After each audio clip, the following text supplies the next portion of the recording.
Welcome to tonight's journey through time, where we'll explore the complete history of one of Europe's most fascinating yet forgotten peoples, the Illyrians. As you settle into your pillows and let your mind wander, we'll travel together across millennia, from the misty Bronze Age mountains of southeastern Europe to the marble halls of Roman palaces, following the remarkable story of a civilization that shaped the ancient world in ways that still echo today. Close your eyes and let yourself drift back over 3,000 years, to a time when the Adriatic Sea lapped against shores that knew no cities, only scattered settlements of bronze working peoples who would become the ancestors of one of antiquity's most formidable civilizations. Picture the rugged coastline of what we now call the Balkans, where steep mountains meet the crystalline waters of the Adriatic, creating a landscape both beautiful and treacherous, perfect for breeding the hardy maritime warriors who would challenge even Rome itself. The story begins around 2000 BC, as the great migrations of Indo-European peoples swept across Europe like slow-moving tides. In the archaeological record, we see the first signs of what would become recognizably Illyrian culture emerging along the eastern Adriatic coast.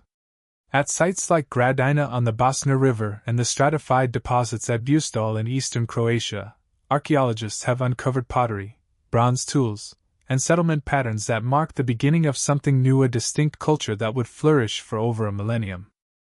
These early Illyrians were masterful adapters, reading the landscape like a book and learning to thrive in one of Europe's most challenging environments. Along the coast, they built sophisticated harbors with stone-lined anchorages and what appear to be primitive lighthouse foundations. Their houses, constructed from carefully fitted limestone blocks, featured roofing systems designed to withstand the fierce bora winds that still sweep down from the mountains today. Archaeological evidence from sites like Isa on the island of Vis reveals communities that lived and breathed the rhythm of the sea, their lives governed by tides, winds, and the seasonal migrations of fish. Inland, the story unfolds differently but no less dramatically.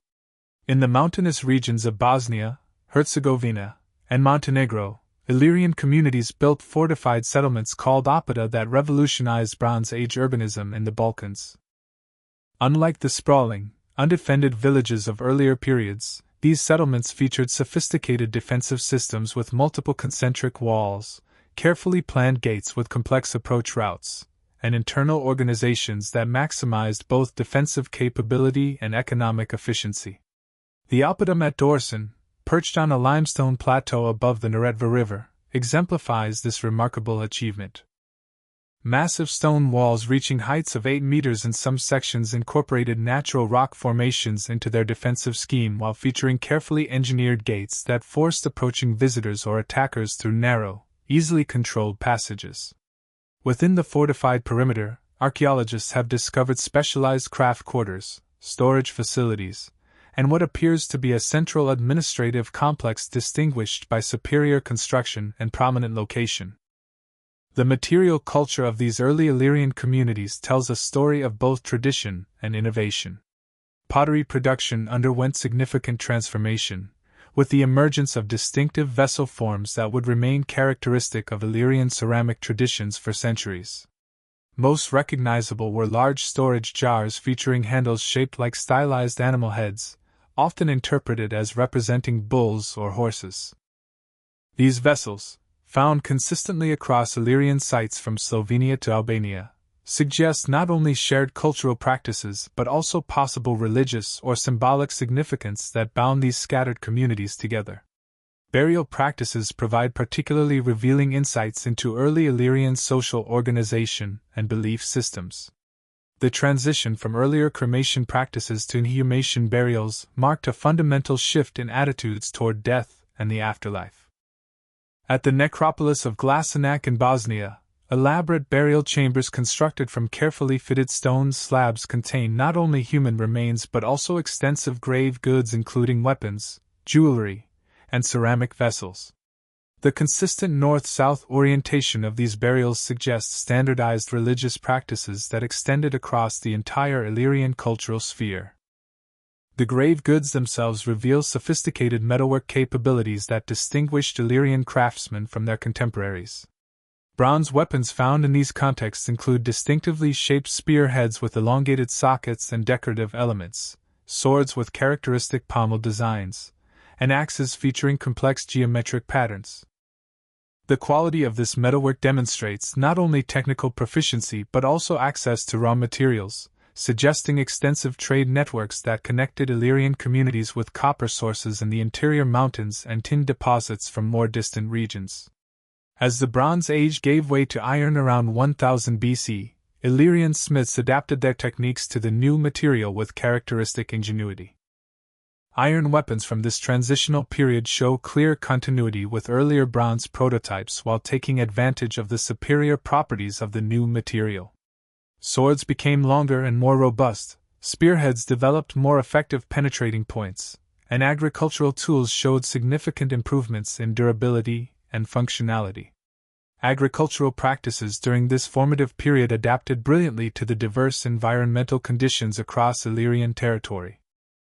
In coastal regions, communities developed terrace farming systems that maximized arable land on steep hillsides while preventing soil erosion.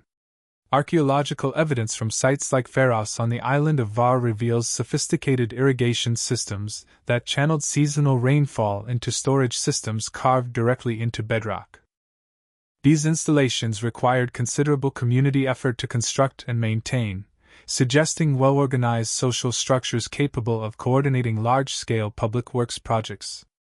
Mountain communities developed different but equally sophisticated agricultural strategies suited to higher elevations and shorter growing seasons. Excavations at highland sites have revealed evidence of specialized livestock management with stone-built enclosures designed for sheep and goat herding.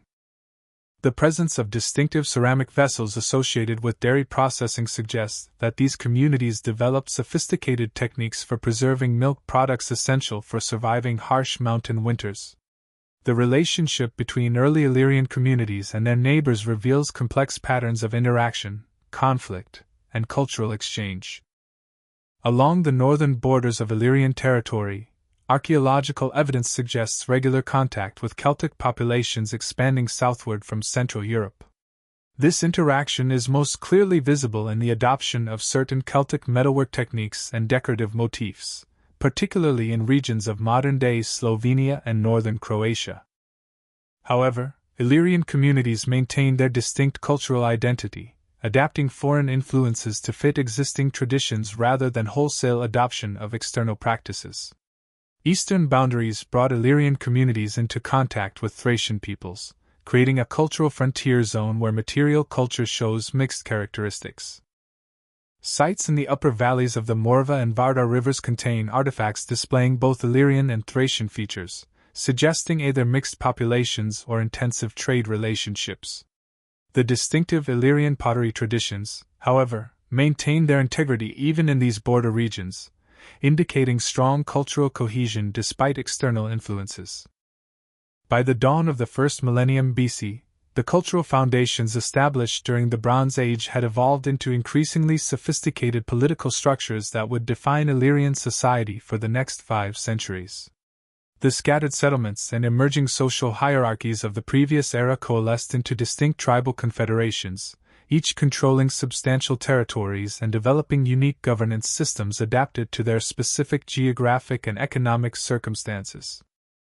The Dalmati emerged as perhaps the most formidable of these confederations, controlling the mountainous interior regions of what is now central and southern Croatia, Bosnia and Herzegovina, and northern Montenegro. Their territory encompassed the challenging terrain of the central Dinaric Alps, where limestone plateaus intersected with deep river valleys and isolated mountain basins. The Dalmati political organization centered around a warrior aristocracy that derived its authority from successful cattle raiding expeditions and control of mountain passes crucial for trans-Balkan trade. Their society operated on principles of martial excellence, where social status directly correlated with proven combat ability and the capacity to lead successful raids against neighboring communities. Young men underwent rigorous training in mountain warfare techniques, learning to navigate treacherous terrain while carrying full battle equipment and mastering the use of distinctively curved Dalmatian swords that proved devastatingly effective in close-quarters combat among rocky outcroppings. Along the northern Adriatic coast, the Liburni developed a markedly different political structure adapted to their maritime environment, and extensive island territories. The Confederation stretched from the Istrian Peninsula southward to the Krakau River, encompassing hundreds of islands and coastal settlements that required naval coordination rather than land-based military organization. The Liburni became renowned throughout the ancient world for their distinctive warships known as Liburni, which featured shallow drafts perfect for navigating among islands and conducting swift coastal raids. Liburnian society organized around maritime clans, each controlling specific islands or coastal segments, and maintaining hereditary rights to particular fishing grounds and anchorages. Political assemblies took place on the island of Absirtides, modern-day Cress, where representatives from each clan gathered annually to coordinate naval operations, resolve territorial disputes, and elect fleet commanders for major expeditions. The economic foundation of Liburnian power rested on their mastery of Adriatic piracy, which they conducted with such skill and coordination that even Greek and later Roman sources acknowledged their naval superiority in regional waters.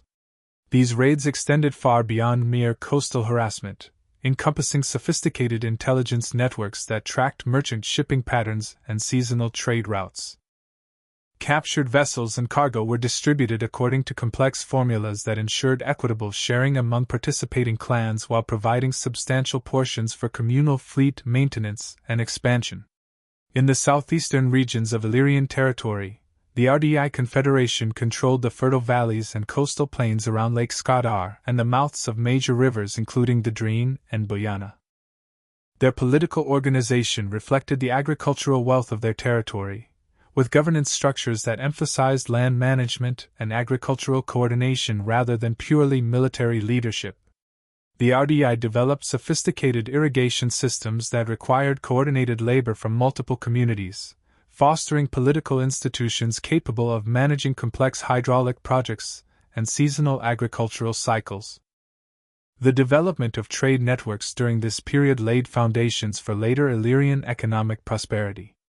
Archaeological evidence from coastal sites reveals the presence of exotic materials, including obsidian from Mediterranean volcanic islands, high-quality flint from distant sources, and decorative shells that could only have originated in warm southern waters.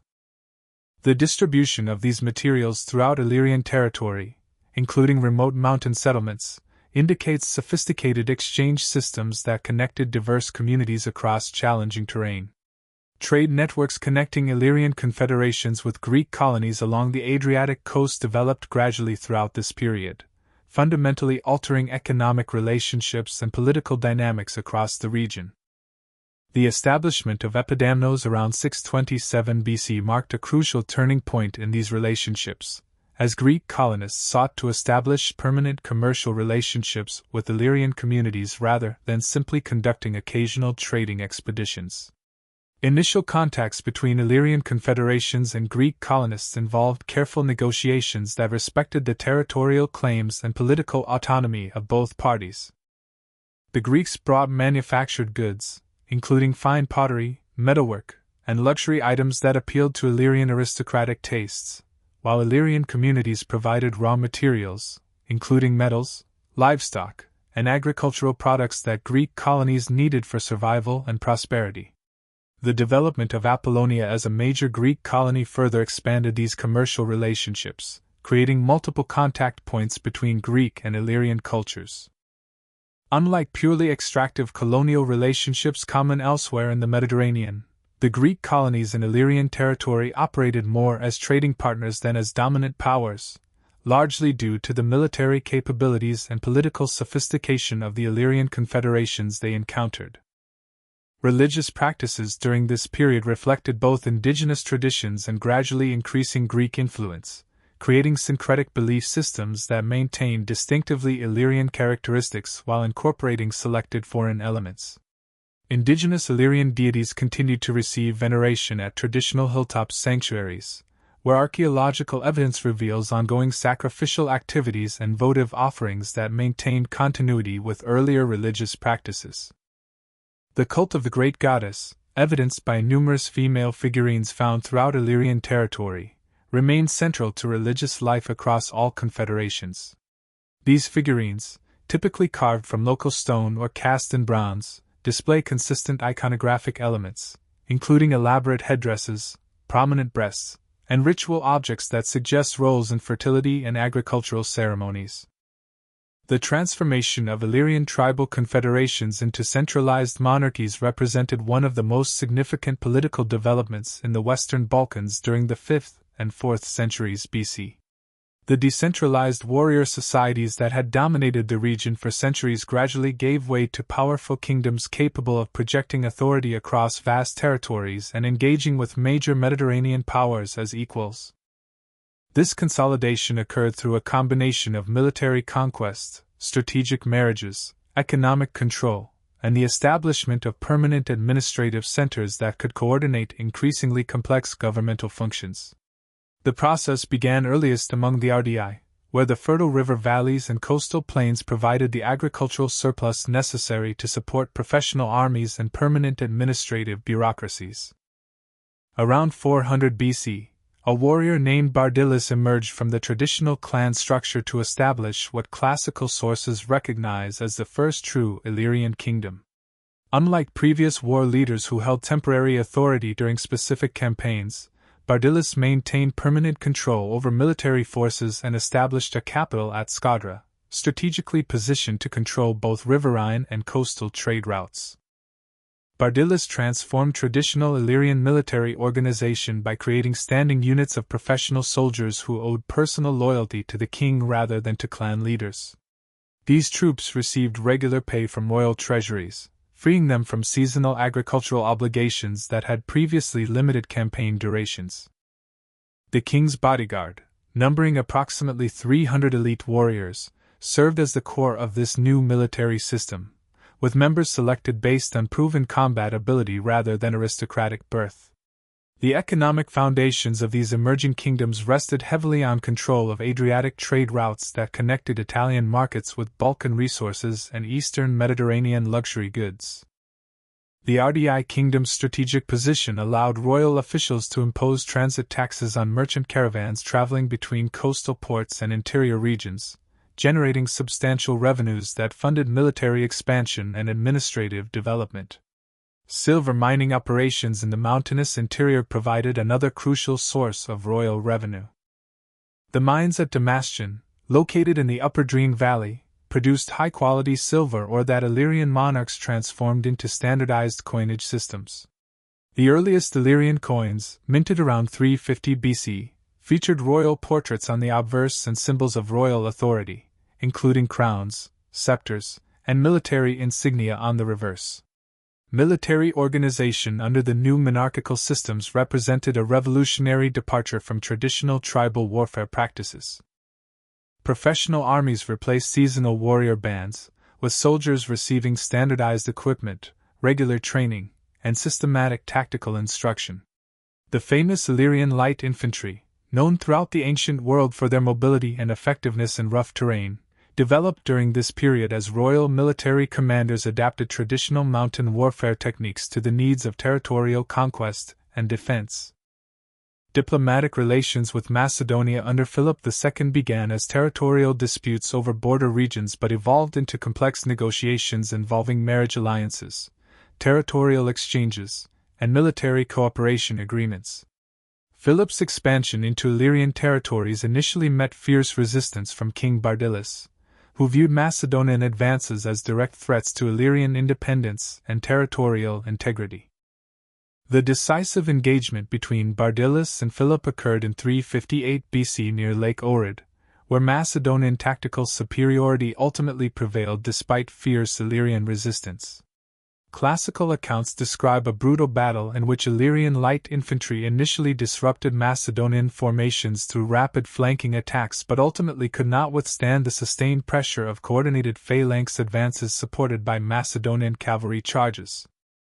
Bardyllis himself fell in the fighting along with approximately 7,000 Illyrian warriors, marking the end of the first phase of Illyrian monarchical development.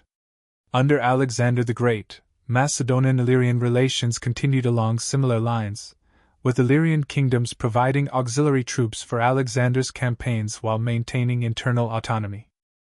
Illyrian light infantry served with distinction in Alexander's armies, particularly during the difficult mountain campaigns in Afghanistan and India, where their specialized skills proved invaluable. The consolidation of monarchical power across Illyrian territories reached its zenith under King Agrin, who ascended to the RDI throne around 250 BC and immediately embarked on an ambitious program of naval expansion that would transform the Adriatic Sea into an Illyrian lake. Unlike his predecessors who had focused primarily on territorial consolidation and land-based military operations, Agrin recognized that true regional dominance required mastery of maritime trade routes and the ability to project power across the entire Adriatic basin. Agrin's naval strategy centered on the development of the Liburni, distinctive warship designs that had evolved from earlier Liburnian prototypes into formidable instruments of naval warfare. These vessels, measuring approximately 30 meters in length with shallow drafts of less than 2 meters, could navigate in waters where larger Greek and Roman ships dared not venture. The Liburni featured reinforced bronze rams at the waterline designed to punch through enemy hulls below the waterline while maintaining sufficient speed and maneuverability to escape retaliation from heavier vessels. The construction of Agrin's war fleet required unprecedented organizational efforts and resource mobilization. Royal shipyards established at Skadra, Ryazan, and other coastal centers employed hundreds of specialized craftsmen, including ship carpenters, metalworkers, sailmakers, and rope manufacturers. Each Liburni required approximately 50 carefully selected oak trees for its hull construction, with additional timber needed for oars, masts, and internal fittings. The royal administration established systematic forestry operations in the mountainous interior, where teams of woodcutters worked under military protection to harvest suitable trees and transport them to coastal shipyards via river systems. The crews for these vessels came from coastal communities with generations of maritime experience, but Agrin supplemented traditional sailors with trained warriors capable of both naval operations and amphibious assault tactics.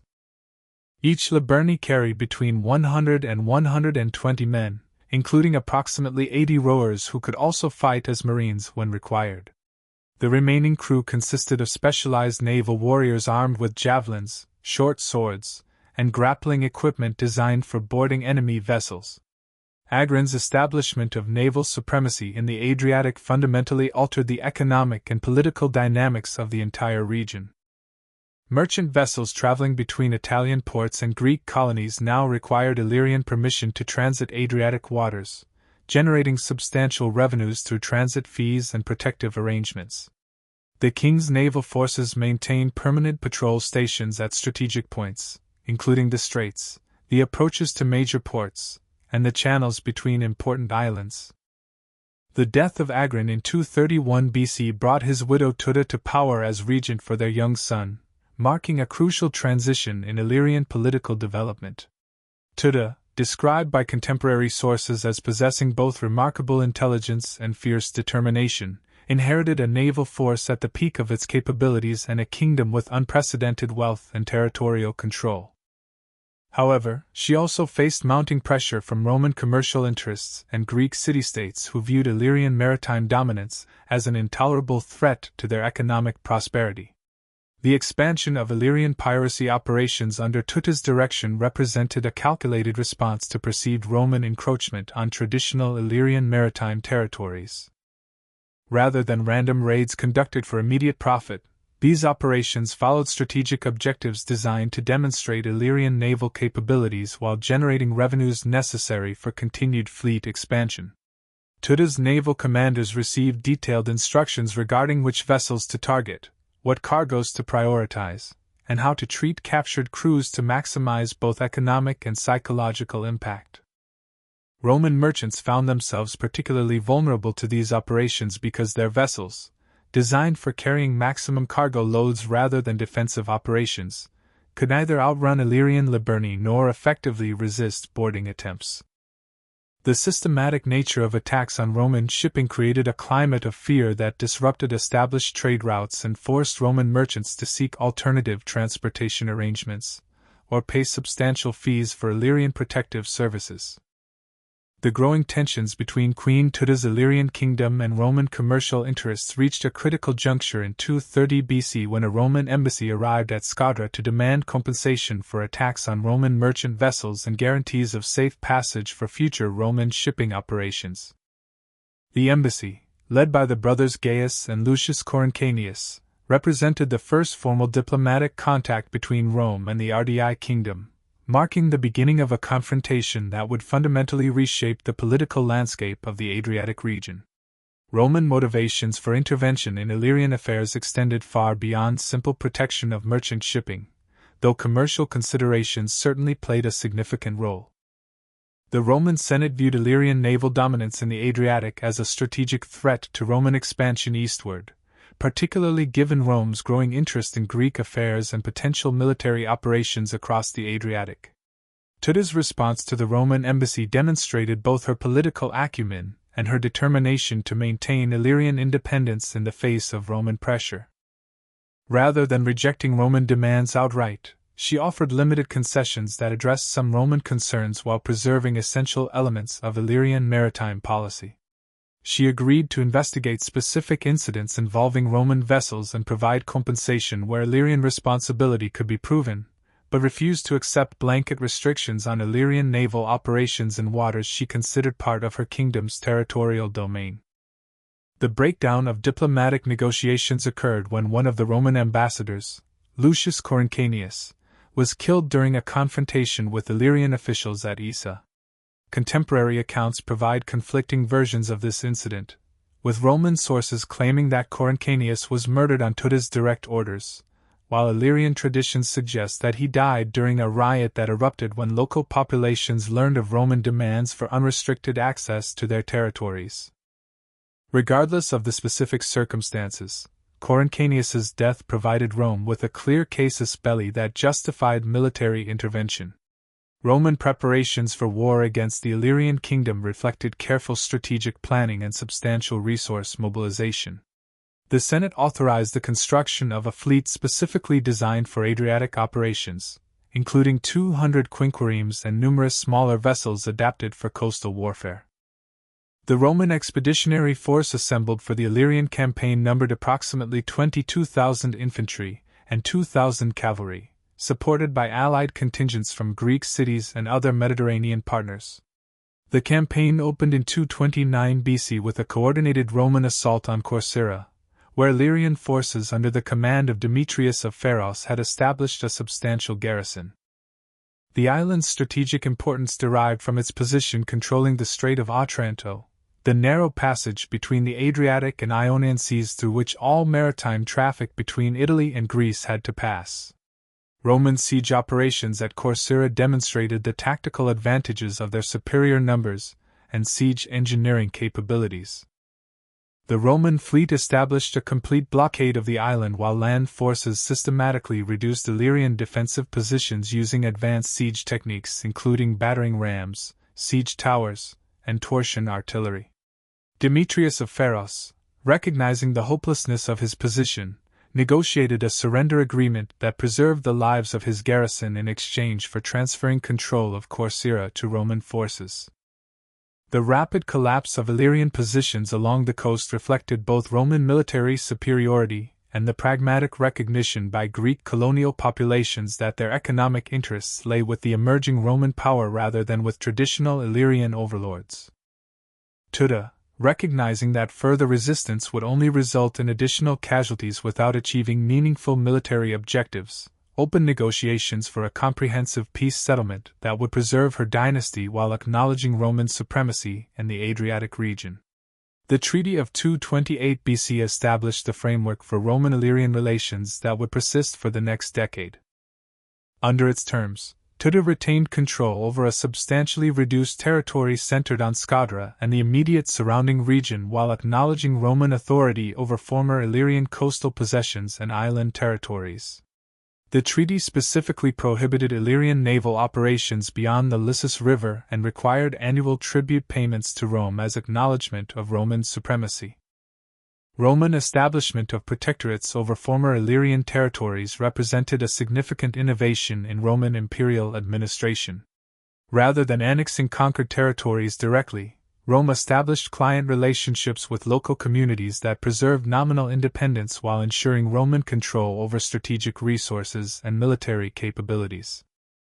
The transformation of Illyrian territories following the Roman conquest of 229 to 228 BC marked the beginning of one of the most profound cultural and administrative metamorphoses in ancient European history. The establishment of Roman control over the eastern Adriatic coast initiated systematic changes that would gradually reshape every aspect of Illyrian society, from legal frameworks and urban planning to religious practices and linguistic traditions.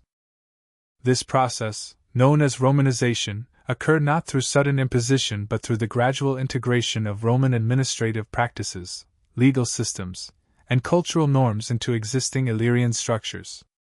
The initial phase of Roman administrative organization focused on establishing effective control over strategic territories while minimizing resistance from local populations. Roman administrators recognized that successful governance of the diverse Illyrian territories required flexible approaches that respected local traditions while ensuring Roman strategic objectives. The creation of the province of Illyricum around 168 BC represented the culmination of decades of gradual administrative development, incorporating lessons learned from earlier experiments with client kingdoms and protectorate arrangements. The boundaries of Illyricum encompassed a vast territory stretching from the Arsia River in Istria southward to the Drine River in Albania, including most of the Adriatic islands and extending inland to include the Dinaric mountain ranges and their associated river valleys. Roman provincial administration adapted traditional Roman governmental structures to accommodate the unique requirements of governing Illyrian populations. The provincial governor, typically holding praetorian rank, established his headquarters at Salona, strategically positioned to control both coastal shipping routes and inland communication networks. Municipal organization within the province followed Roman models while accommodating existing Illyrian settlement patterns and social structures.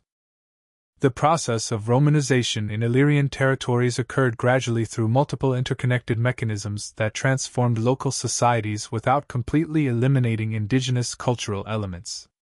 Language adoption represented one of the most visible aspects of this transformation, as Latin gradually became the primary language of administration, commerce, and education throughout the province.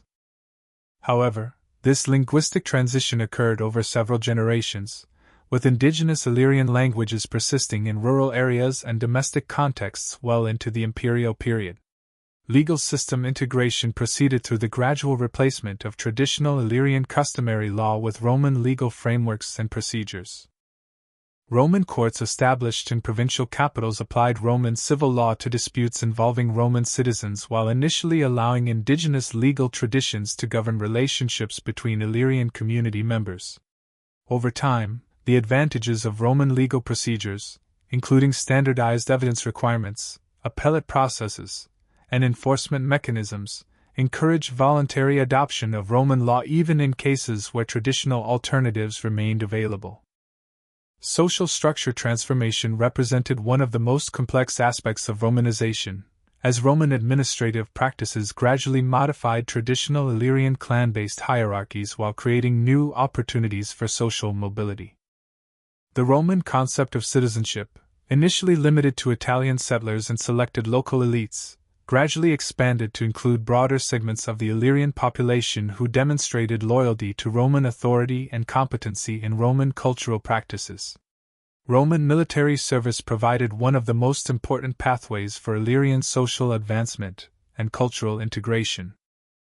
Illyrian recruits serving in Roman auxiliary units received intensive training in Roman military procedures, Latin language skills, and exposure to Roman cultural values.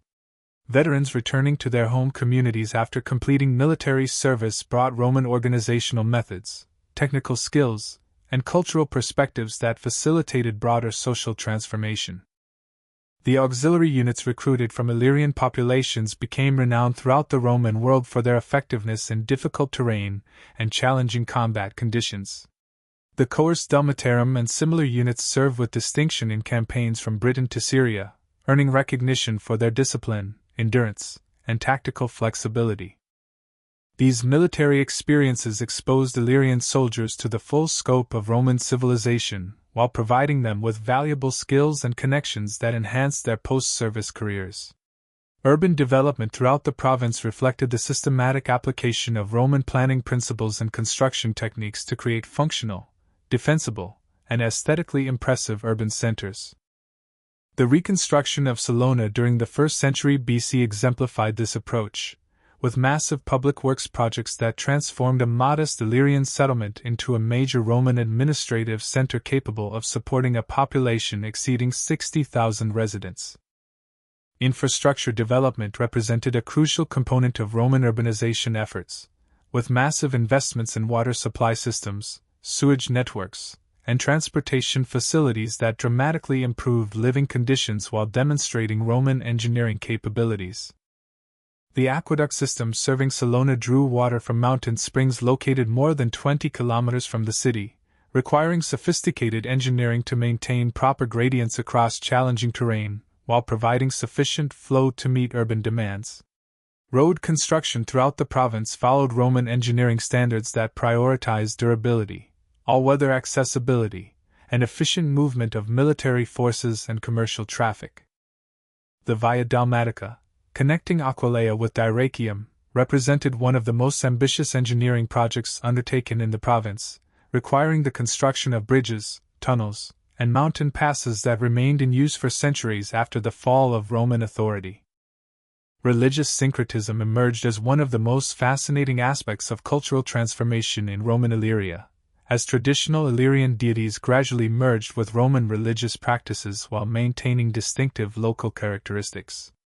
Archaeological evidence from religious sites reveals the gradual adoption of Roman architectural forms for temple construction while preserving indigenous ritual practices and mythological traditions. Early Christianity entered Illyrian territories through commercial networks and military connections, initially establishing small communities in major urban centers before gradually spreading to rural areas. The martyrdom of St. Domnius at Salona around 304 AD marked a significant moment in the province's Christian development, as his persecution under Diocletian's anti-Christian edicts demonstrated both the growing influence of Christian communities and the continuing tensions between traditional Roman religious practices and emerging Christian beliefs. The gradual integration of Illyrian populations into the Roman imperial system during the 1st through 3rd centuries AD represented one of the most successful examples of provincial assimilation in Roman history. Unlike the violent conquest that characterized earlier Roman expansion, this period witnessed the systematic transformation of former enemies into some of Rome's most loyal and capable subjects. The rise of Illyrian elites within Roman society represented one of the most remarkable aspects of the province's integration into the imperial system. Unlike many other provincial populations who remained largely excluded from positions of authority within the Roman hierarchy, Illyrians achieved unprecedented success in military, political, and administrative careers that took them to the highest levels of Roman society. Military commanders of Illyrian origin achieved particular distinction during the crisis of the 3rd century, when their leadership capabilities and understanding of frontier warfare proved crucial for imperial survival. The Emperor Claudius Gothicus, born in Dardania, demonstrated the military excellence that characterized Illyrian leadership during this challenging period. His victories against Gothic invasions and his administrative reforms helped stabilize the empire during one of its most difficult periods.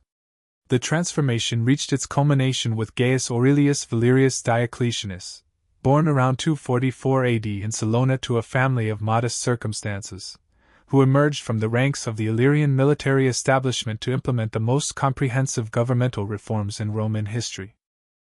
Diocletian's tetrarchy system represented a revolutionary innovation in imperial administration, dividing governmental responsibilities among 4 rulers while maintaining unified strategic coordination. The palace complex constructed at Split by Emperor Diocletian represented the culmination of Romano-Illyrian architectural development, combining imperial Roman grandeur with practical adaptations to local climate and defensive requirements. The complex measured approximately 215 by 180 meters, enclosed by walls reaching heights of 20 meters in some sections. The internal layout featured a sophisticated combination of residential quarters, administrative offices, religious spaces, and defensive installations that reflected both imperial requirements and regional architectural traditions. The collapse of central Roman authority during the crisis of the 3rd century created unprecedented opportunities for military commanders from the provinces to seize imperial power, and nowhere was this phenomenon more pronounced than among the officer class that had emerged from the Illyrian territories. The systematic breakdown of traditional Roman political institutions between 235 and 284 AD witnessed the rise of numerous soldier emperors, many of whom traced their origins to the rugged mountains and coastal plains that had produced Rome's most effective military leaders for over 2 centuries. However, the administrative revolution initiated by Diocletian's tetrarchy fundamentally transformed the governance of Illyrian territories, but the system's collapse in the early 4th century created unprecedented vulnerabilities that would expose these regions to devastating barbarian invasions. The death of Diocletian in 316 AD and the subsequent civil wars between his successors shattered the coordinated defensive strategies that had protected the Danubian frontier for decades. The Gothic invasions that began in earnest around 376 AD represented a qualitatively different threat from the earlier raids that Roman forces had successfully contained during the 3rd century crisis. Unlike previous barbarian incursions that consisted primarily of seasonal raiding expeditions seeking portable wealth, these movements involved entire populations seeking permanent settlement within Roman territories. The Battle of Adrianople in 378 AD marked the catastrophic failure of Roman attempts to control Gothic settlement through military force. Emperor Valens personally led an army estimated at 40,000 men against Gothic forces that had been reinforced by other barbarian groups and Roman military deserters. Valens died in the fighting along with approximately 2/3 of his army, eliminating the primary Roman military force responsible for Danubian frontier defense. The immediate aftermath of Adrianople created a power vacuum in the Central Balkans that Gothic forces quickly exploited through systematic occupation of major urban centers and transportation networks. Sirmium, the former imperial capital and crucial administrative center for the Illyrian provinces, endured repeated Gothic attacks throughout the 380s that gradually weakened its defensive capabilities and economic foundations. Hunnic invasions under Attila's leadership during the 440s and 450s AD created additional pressures that further destabilized the remaining Roman territories in the Balkans. Unlike Gothic populations that sought permanent settlement, Hunnic forces conducted systematic destruction campaigns designed to eliminate potential resistance and extract maximum portable wealth from conquered territories. Avar invasions beginning in the 560s AD introduced another layer of complexity to the already chaotic ethnic situation in former Illyrian territories. The Avars, a nomadic confederation from the Central Asian steppes, brought military technologies and organizational methods that proved superior to both surviving Roman forces and earlier barbarian settlers. Their rapid conquest of Pannonia and expansion into Dalmatia eliminated the last vestiges of Roman administrative control while establishing a powerful nomadic empire that dominated the Central Balkans for over 2 centuries. Slavic migrations during the 6th and 7th centuries AD represented the final major demographic transformation of former Illyrian territories. Unlike earlier barbarian movements that involved organized military forces seeking conquest or settlement, Slavic expansion occurred through gradual infiltration of agricultural populations seeking available farmland in regions disrupted by previous conflicts. The survival of Romanized populations during this period of demographic upheaval occurred primarily in coastal cities and mountainous refuges where geographic conditions provided natural defensive advantages. Salona maintained its Roman character throughout the 5th and 6th centuries despite repeated barbarian attacks, serving as a crucial link between surviving Roman territories and the broader Mediterranean world. The gradual transformation of urban centers that survived the barbarian invasions created the foundation for understanding how Illyrian cultural elements persisted into the medieval period and beyond.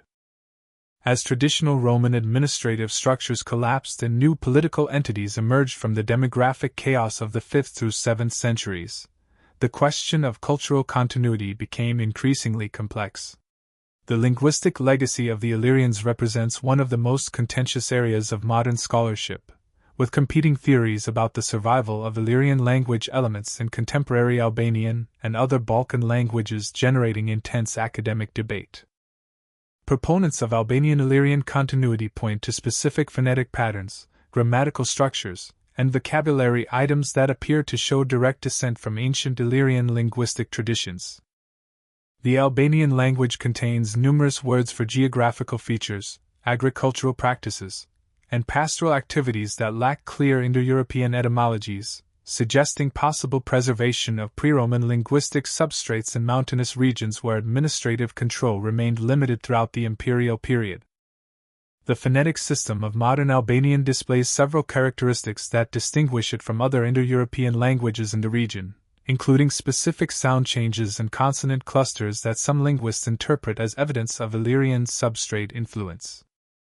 Archaeological evidence from late Roman and early medieval sites in Albania reveals inscriptions that combine Latin administrative terminology with personal names and place names that appear to preserve pre-Roman linguistic elements.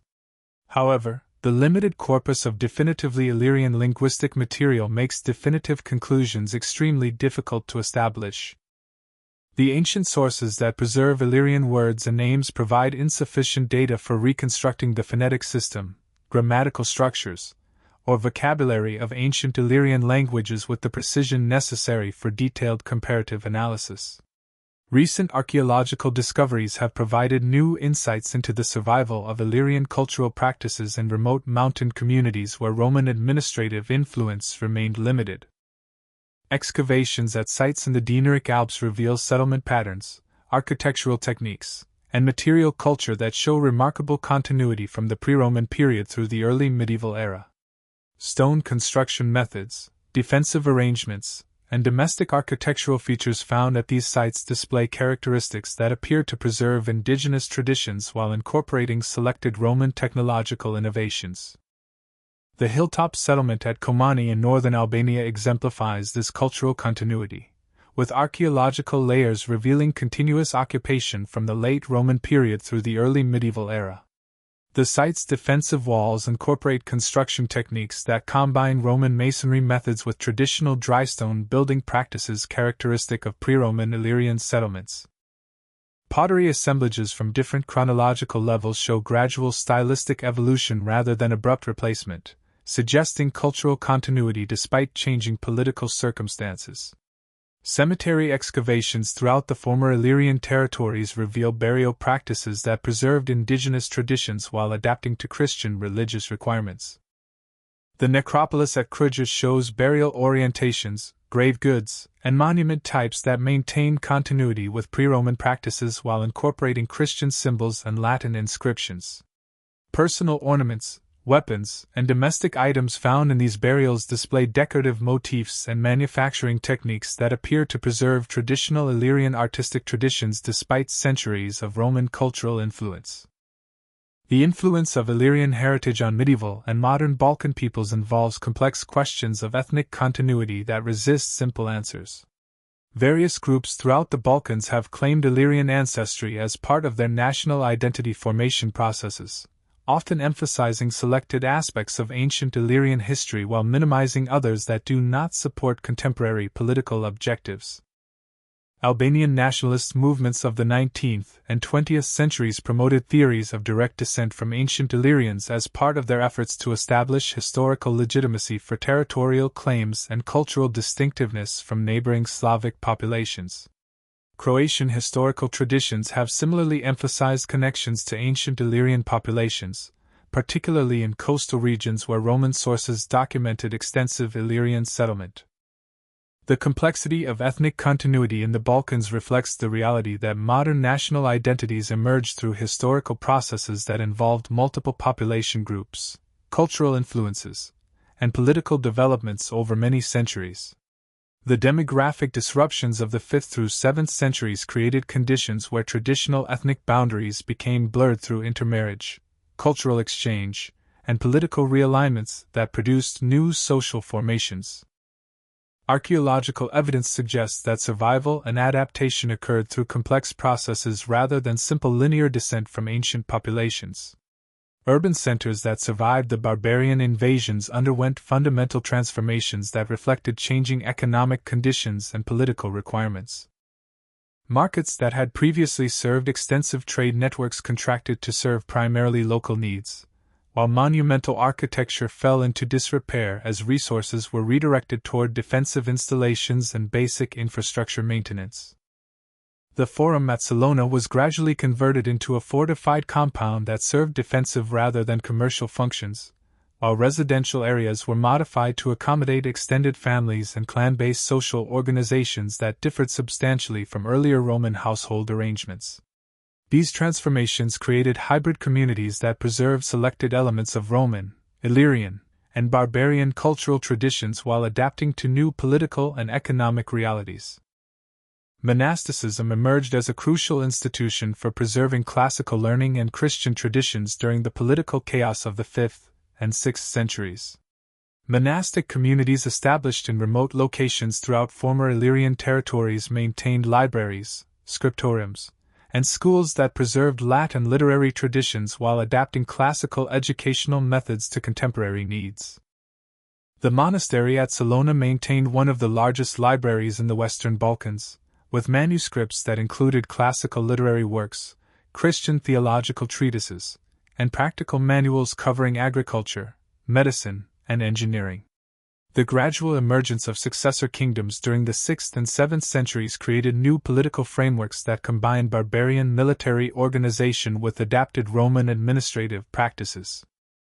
These kingdoms typically controlled limited territories centered on major urban centers or strategic geographic positions, lacking the resources and organizational capabilities necessary for governing the vast territories that had characterized earlier Roman provincial administration. The kingdom of the Ostrogoths under Theodoric established administrative systems that consciously attempted to preserve Roman legal and governmental traditions while accommodating Gothic military and political requirements. Theodoric's capital at Ravenna maintained Roman architectural styles and ceremonial practices while implementing policies designed to maintain peaceful coexistence between Gothic and Roman populations. The transition from Roman provincial identity to medieval ethnic formations occurred gradually through complex processes that involved intermarriage, cultural exchange, and the adaptation of political institutions to changing demographic realities. Roman legal concepts of citizenship gave way to ethnic identity markers that emphasized cultural practices, religious affiliations, and political loyalties rather than formal legal status. Archaeological evidence reveals the gradual disappearance of distinctively Roman material culture as local populations adopted hybrid practices that combined Roman, barbarian, and indigenous elements. Urban centers that survived the barbarian invasions underwent fundamental transformations that reflected changing economic conditions and political requirements, creating new communities that preserved selected elements of their diverse heritage while adapting to contemporary circumstances. Modern scholarly understanding of Illyrian civilization continues to evolve as new archaeological discoveries, linguistic analyses, and historical interpretations provide fresh perspectives on ancient developments. The application of scientific techniques including DNA analysis, isotope studies, and advanced dating methods offers potential for resolving some long-standing debates about population movements, cultural relationships, and chronological sequences. However, the complexity of ancient ethnic and cultural processes ensures that many fundamental questions about Illyrian history will remain subjects of scholarly debate and investigation. The enduring fascination with Illyrian history reflects both the intrinsic interest of their remarkable achievements and their relevance to contemporary questions about cultural identity, political development, and historical continuity. The legacy of the Illyrians ultimately transcends simple questions of direct ethnic descent or cultural survival. Their historical significance lies in their role as intermediaries between the classical Mediterranean world and the indigenous populations of southeastern Europe, facilitating cultural exchanges that enrich both traditions while creating new synthetic forms. The political institutions, military techniques, and cultural practices that emerged from this interaction influenced subsequent historical developments throughout the Balkans and contributed to the complex ethnic and cultural landscape that characterizes the region today. The archaeological record demonstrates that Illyrian communities achieved remarkable success in adapting to changing political circumstances while maintaining essential elements of their cultural identity. Their integration into the Roman imperial system provided opportunities for social advancement and cultural development, while preserving distinctive regional characteristics that influenced imperial policies and administrative practices. The military leadership that emerged from Romanized Illyrian communities played crucial roles in imperial defense and political development during some of the most challenging periods in Roman history. Their success in creating sophisticated political institutions, military organizations, and cultural traditions while maintaining regional distinctiveness provides valuable insights into the processes through which ancient societies adapted to changing circumstances while preserving essential elements of their heritage. The collapse of Roman authority and subsequent barbarian invasions created conditions that tested the resilience of cultural traditions established during centuries of Roman rule. The survival of certain linguistic elements, archaeological continuities, and institutional practices suggests that Illyrian cultural influences persisted through these traumatic periods, though in modified forms that reflected adaptation to new political and demographic realities. As we reach the end of our journey through the long and fascinating history of the Illyrians, we can see how their story mirrors the broader patterns of European development. From Bronze Age warriors to Roman emperors, from coastal pirates to Christian martyrs, the Illyrians adapted, evolved, and ultimately contributed their unique heritage to the rich tapestry of European civilization. Their mountains still echo with the memory of ancient fortresses, their coasts still lap against harbors built by Roman engineers using Illyrian labor, and in the languages, traditions, and peoples of the modern Balkans, traces of this remarkable civilization continue to survive. The Illyrians remind us that history is not simply a story of conquest and replacement, but of adaptation, synthesis, and the remarkable human capacity to preserve identity while embracing change. Sleep well, knowing that across the centuries, the spirit of human resilience and adaptation that characterized the Illyrians continues to shape our world today. Their story, like all great historical narratives, teaches us that civilizations may rise and fall, but the best of human achievement endures, passed down through generations in ways both visible and hidden, continuing to enrich the story of our shared humanity.